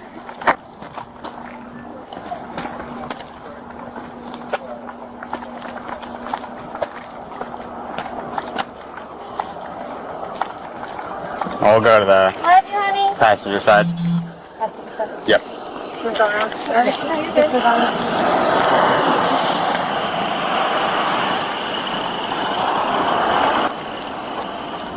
The stop.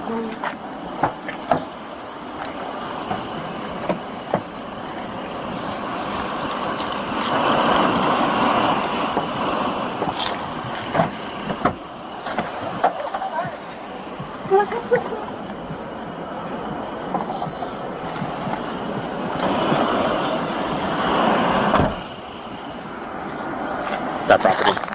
Medicine. Okay. I'm good, thank you.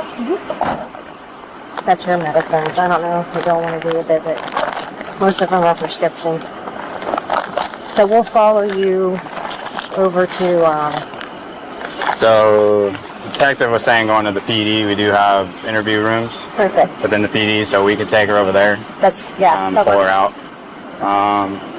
Yeah, if you want to bring her there, and then we'll follow behind you and we'll go. Okay. Okay.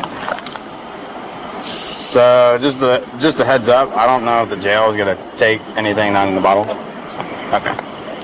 Otherwise, it looks like everything else is good to go. I'll leave y'all up to whatever you guys decide.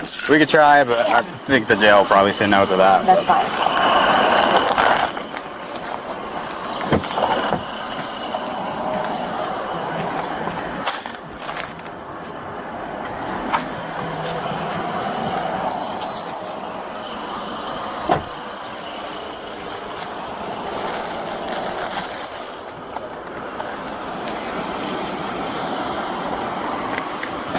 Mileage is 10.1. Perfect, thank you. You getting any air back there? Is it hot back there? Gardner declined to speak with the officers at the police department. Now to Henry Tenon, the one-time confessed hitman who was supposed to be the state's star witness at trial. How old's your dog?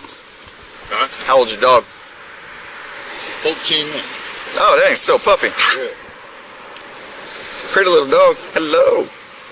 Exactly a year earlier, police came across Tenon. They took him into an interview room, and he was there for a long, long time, more than 5 hours. But guess what we can't control? What's next? Every day. That's what we get to control, Henry. What's next? How am I remembered? How do I want to go out of this world? A man of character, a man who did what's right, or just some chump? Because that's what we're being played for right now, is chumps. We ain't no chumps, Henry. I know you ain't no chump. When I said respect, I meant it. I give you the same respect you give me. You've been respectful to me. I haven't raised my voice at you, and you raised your voice to me. We've disagreed. We know we're not on the same page, but we both know we can get there. We both know that. I know you. Much of Henry Tenon's police interview is redacted, likely because he makes admissions. Then he asks for a lawyer. There ain't nothing else I can do you. I don't think I need an attorney.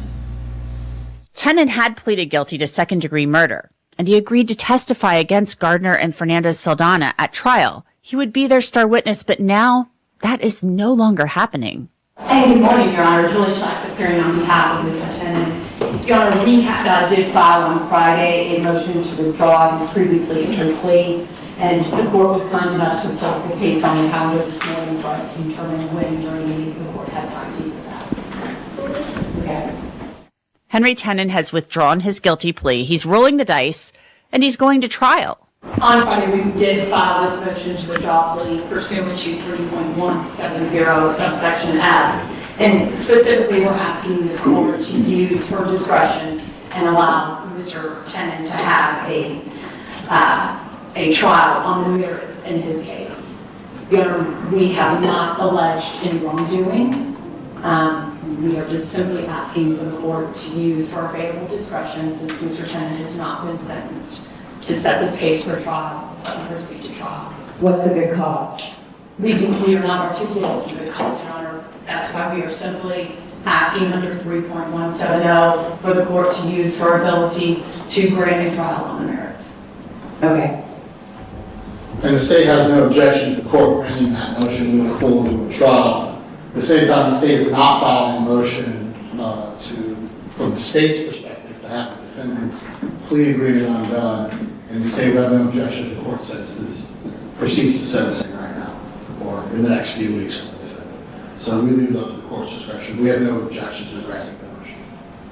The judge then questioned Henry Tenon about what exactly he wanted to do. So what do you want? Let me just put it simply. What do you want to do? Do you want to maintain your plea or do you want to try? Withdraw. All right. You got it. It's granted. Yes, sir. The motion to withdraw, his plea is granted. Thank you, Your Honor. You're welcome. So there you hear it. He wants a trial. So all three defendants are going on trial for the murder of Jared Bridegan. A jury will decide whether there is enough evidence to find all of them guilty of the conspiracy to murder Jared Bridegan or not. I should mention that all of them have pleaded not guilty. So the trial will start in August. And that is it for this episode of Crime Fix. I'm Anjanette Levy. Thanks so much for being with me. I'll see you back here next time. Shut up, lady. Right. Okay. We watched this yesterday, and a lot of you didn't know about the trial. Not a lot of you. A few of you did not know about this case. So a shocking. I'm going to play it on Lawn Crime again. This is the woman who got found not guilty by reason of insanity yesterday. Because Bex is in here, and she, well, you know, we all know what Bex is like. So let's put this on here, so you can all see this one. Hang on. A shocking verdict in the case Well, of the Amish mom. Is it a shocking verdict? I mean, if she's insane, then it's not really shocking, is it? Accused of killing her 4-year-old son. I gave him to God. You gave him to God? Yes. What do you mean by that? I threw him in the lake and I gave him to God. And people are going to tell me I am crazy, but he is real and he loves you. He really does love you. This is what Ruth Miller told investigators after law enforcement say she killed her son and then tried to harm her older children in a vacation that turned violent in Ohio. Today, Miller's fate was put in the hands of a judge who made a bombshell decision. We're on the case presented by Law and Crime. I'm Chris Stewart.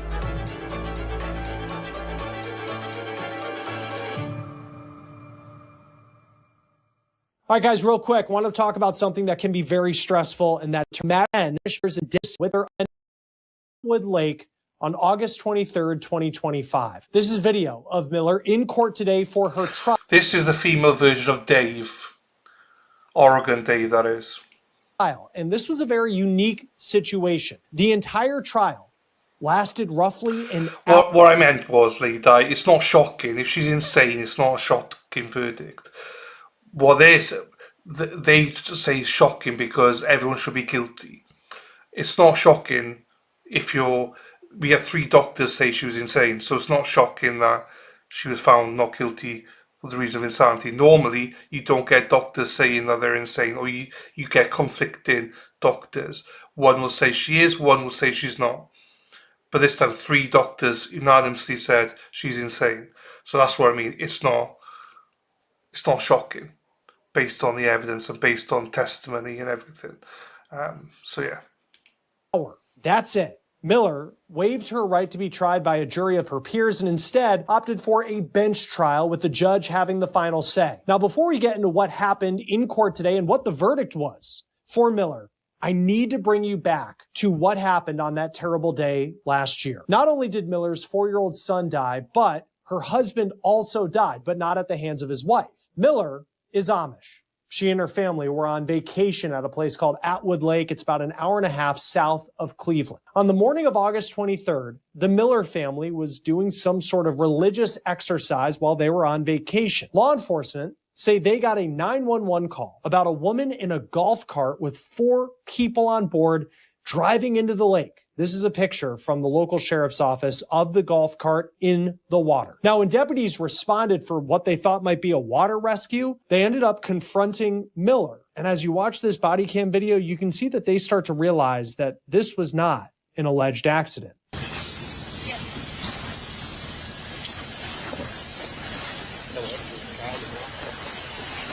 I gave him to God. You gave him to God? Yes. What do you mean by that? I threw him in the lake and I gave him to God.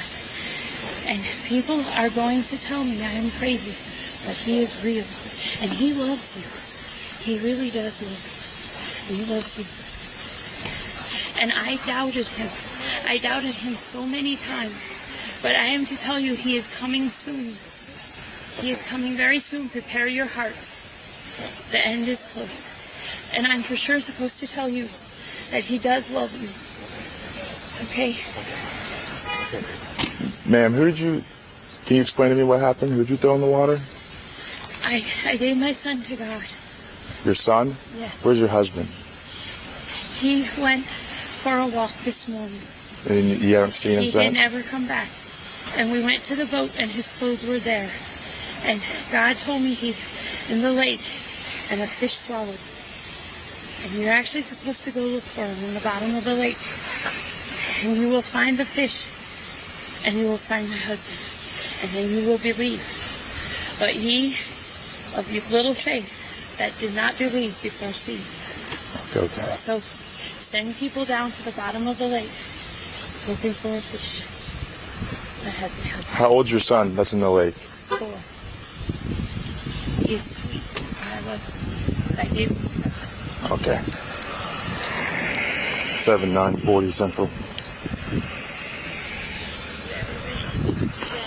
We're out with the mother. She is advising that she threw her 4-year-old son in the lake to give him to God. Deputies say that Miller's twin 18-year-olds are with her, but she keeps talking about her son and that her son is 4 years old. And as deputies continue to have this conversation, there's a chilling revelation that takes place because they realize that there is no 4-year-old in sight. And that is when law enforcement realize that they are dealing with a much dire situation than they first thought.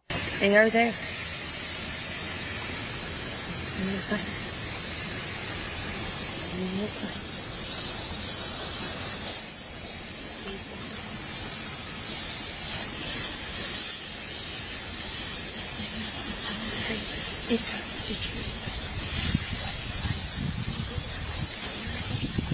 felt it him, and then pain came back to me.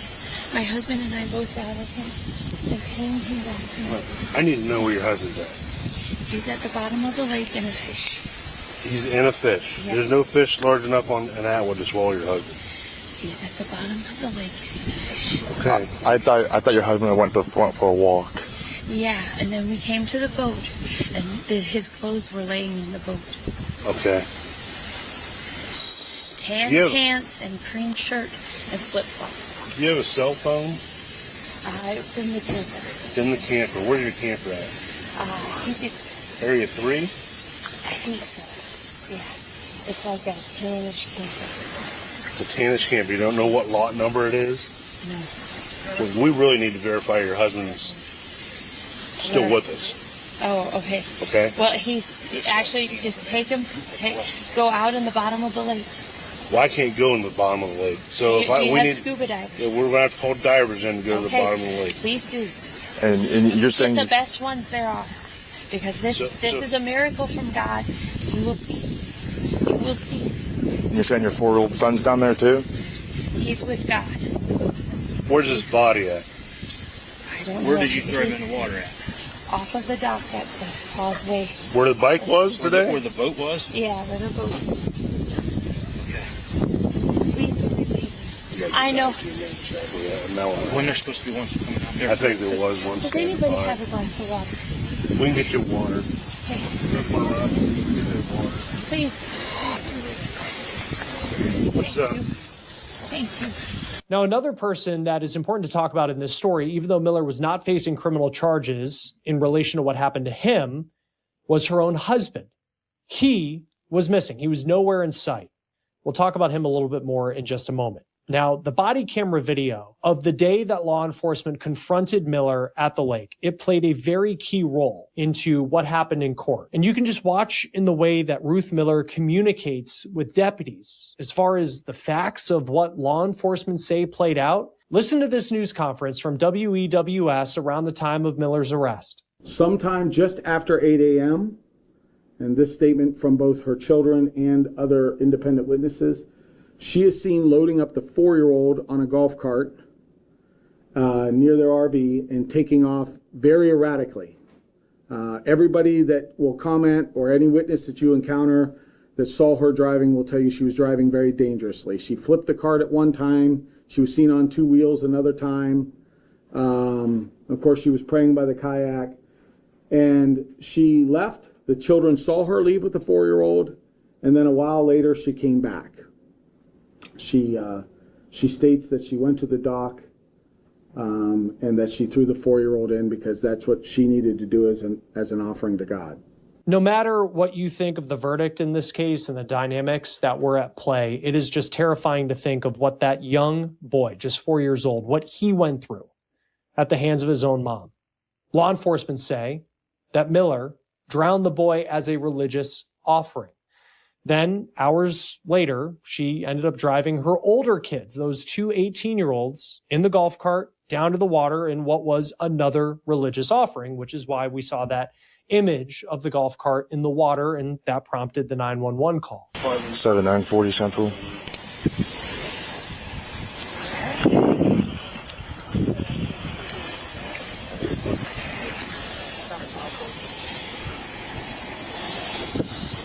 You said it's the Causeway Center dock, right? Causeway Center. Causeway Center dock. 7940 Central.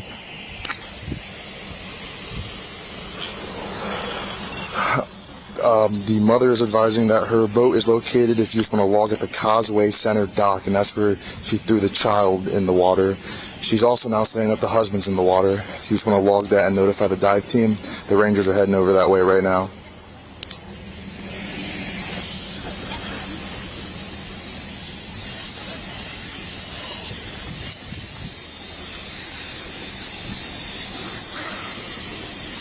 We gotta go somewhere where it's not too hard on my knee. So your knee won't hurt you. Please trust me. Okay. It won't hurt you.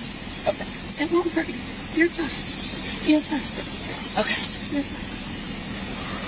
God, please show this woman that it is true. But I'm telling you, people are doubting. They are getting harder from me to stay strong. Please show her that it is true what I'm telling you. That there is a fish at the bottom of the lake. Please let her take me to sit with my children under the tree that you have created. Please, Lord. Hey, listen. You guys just want to? You guys want to bring her over to that one? Yeah, we'll take her over Okay, that one. so we can be closer to the rest of everybody else. We need to talk to you first. But I want to talk to them all this.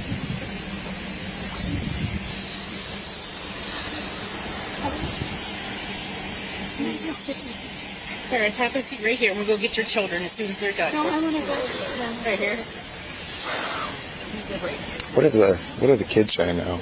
I don't know if they've asked them if there's a little brother and dad or not. I don't know if they have. Okay. That's it. At this point. The miracles are true. And these two, we doubted too, but they are true. They are. And it's amazing. We can't tell you enough. Do you remember when Jesus was on the cross? Yeah, I remember. And he put his arms out and he said, "Forgive them, for they know not Yeah, what you they told do." me that already. Yes. They didn't know. They didn't know. Yeah, right. You are to trust. It's all about trust. It's hard because he does things in mysterious ways. Sure. And it's hard because we want to just believe our earthly ways.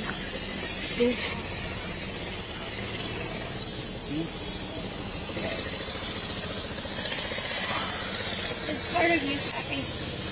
And is part of you happy? Yes. Part of you. Go ahead. Now, after police confronted Miller on the shore of this lake, a dive team went into the water, and hours later they found the 4-year-old boy not far from the dock that they say Miller threw him from. He was at the bottom of the lake. Now, as for Miller's husband, deputies believe that he was disappointed in himself for how he handled the religious tasks that this family was putting themselves through. So he decided to swim out to a sandbar in this lake, and he drowned. His body was found the next day. The sheriff said he did not die in a rescue mission for his 4-year-old son. I gave him to God. You gave him to God. Yes. What do you mean by that? I threw him in the lake and I gave him to God. And people are going to tell me I am crazy, but he is real and he loves you. He really does love you. He loves you. Now, again, back to the body cam video, which did play a very important role today in her trial. You see Miller, and she's on scene. She's praying with first responders, and she's talking to them about God. On the surface, it's just very bizarre behavior. But when it comes to her trial, there was much more going on, according to the judge, according to her attorneys, and we'll talk about that in a moment. But in the wake of her arrest, Miller was indicted by a grand jury on 7 charges. The counts that she faced were of aggravated murder, as well as murder for the death of her 4-year-old son. And then she was also charged with felonious assault in connection to the 4-year-old's death and a count of child endangering for allegedly driving the golf cart into the water with her 15-year-old daughter on board. Miller also faced 3 counts of domestic violence for allegedly driving the golf cart with the 15-year-old as well as her 2 18-year-olds on board. Now, Miller's defense attorney never disputed what Miller was accused of doing at the lake as far as driving the golf cart with the people on board and, sadly, throwing her 4-year-old into the water. But her attorney was very public, and even after her first court appearance, told the media that this really wasn't a case of a whodunit. Those were the words that he used. But what he did dispute was what was going on in Miller's mind at the time that she did all of this. He says that she was insane at the time that she killed her son and then tried to harm her other children. Miller pleaded not guilty to those 7 counts by reason of insanity. And that brings us to today and a kind of court proceeding that you don't often see. No jury, no days of court for a trial, just one judge and 1 hour to decide the fate of this mom accused of the murder of her young son. Now, the judge said, based on the evidence, Miller killed her son and then tried to harm her other children.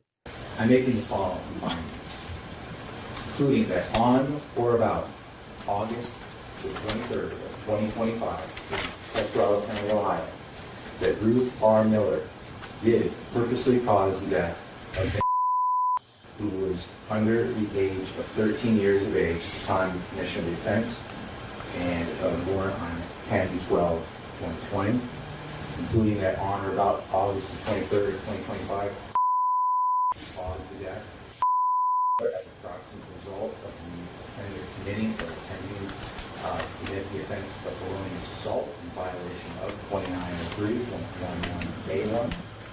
I'm concluding that on or about August the 23rd of 2025, that Ruth R. Miller did knowingly cause serious physical. Including that on or about August the 23rd of 2025, that Ruth R. Miller, whether a parent or a child under the age of 18 years of age, she created a substantial risk to health or safety, in this case of by violating the duty of care, protection, and support, including that on or about August 23rd, 2025, that Ruth R. Miller unlawfully did knowingly cause or attempt to cause physical harm to any or household member.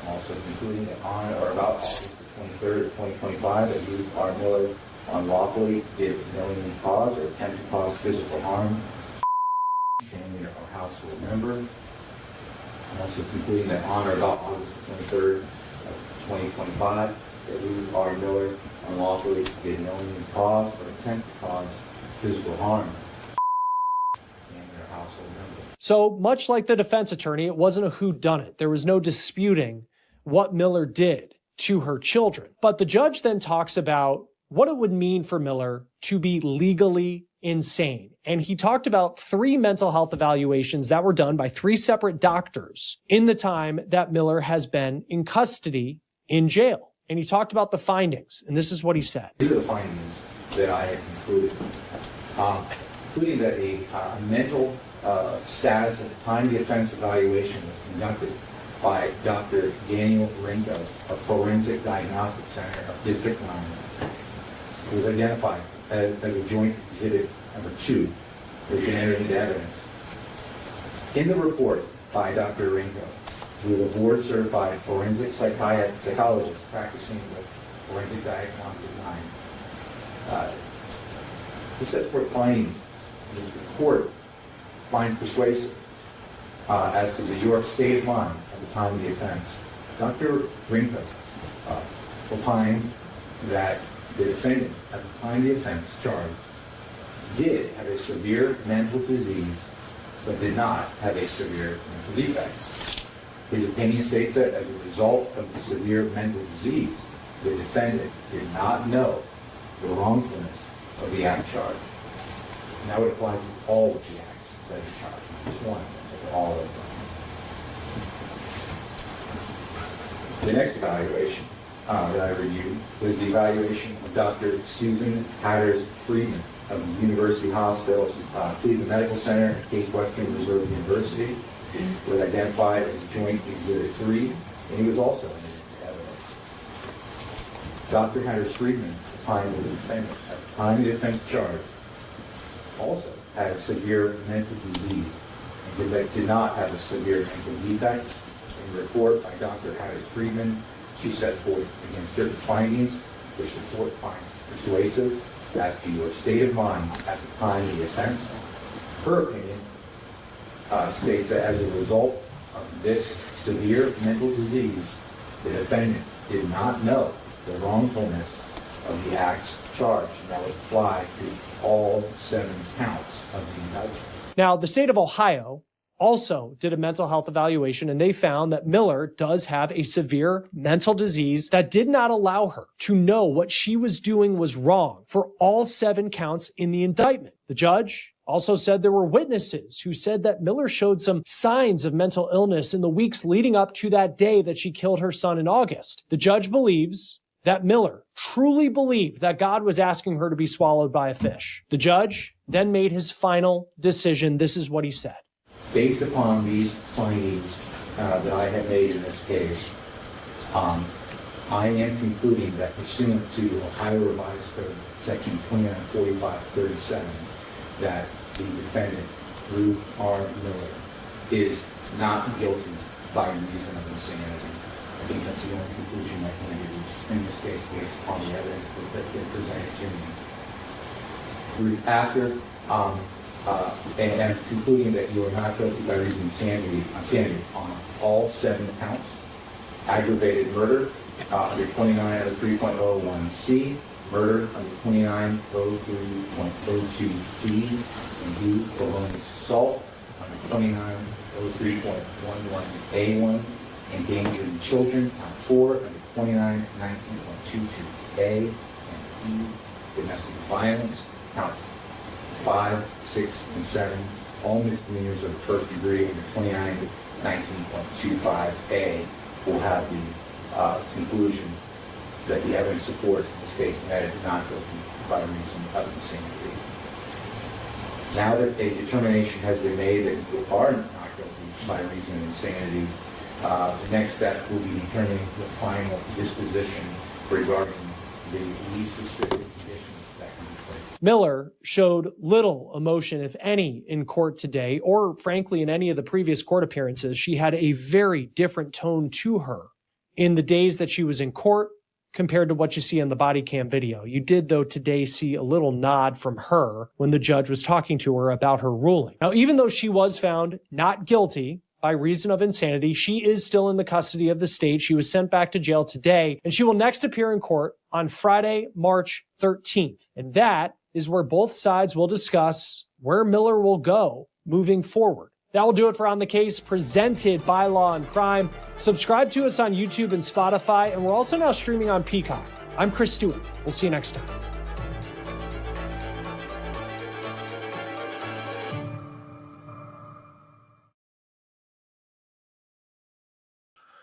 Okay, so there's that.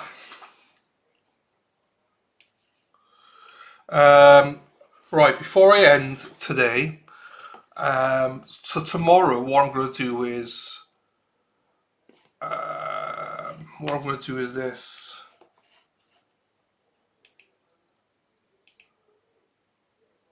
Hang on, let me get that.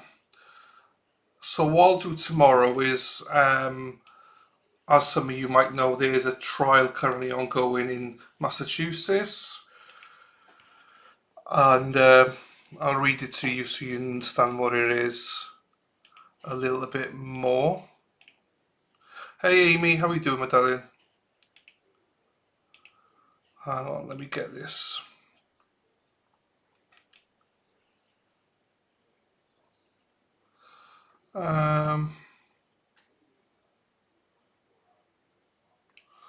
Okay. So, Salem, Massachusetts. A Massachusetts woman is standing trial on charges she assaulted her husband, but she claims that she was the victim and was only defending herself. Lucy Medina was indicted on charges of aggravated assault and battery with a dangerous weapon, and assault and battery on a family/household member after using a knife to cut the throat of her husband, Louis Medina. He survived the attack, but according to Lucy's defense, her husband has never given his account of what occurred when he was stabbed on July 17th, 2020.